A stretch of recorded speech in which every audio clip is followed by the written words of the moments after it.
جعانين مش بنلاقيش بطاطا، بنلم بطاطا من هنا من خماج وبطاطا معفنة وخربانة بنلمها عشان نطبخ ونقعد ناكلها بدون خبز، ما فيش خبز عشان ايش؟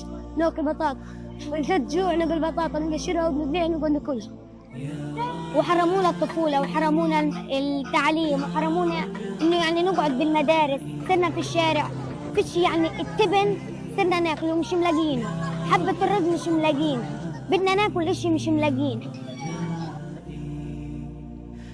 زاهد أنا شهر أنتوا بيتي بيت ابني وبنت الرافضة مولوهم كلهم بنات مهندسات، أولاد ابني وبنات ابني بنات أخويا أحبها. إيش أسوي يا خالة؟ إيش أسوي هيني؟ Not only have everything basically been destroyed, there have oftentimes been a shortage of the essential supplies that they need in order to live their day-to-day lives. The people of Gaza or Palestine, they need us more than ever. When our brothers and sisters are hurting anywhere, we're hurting as well.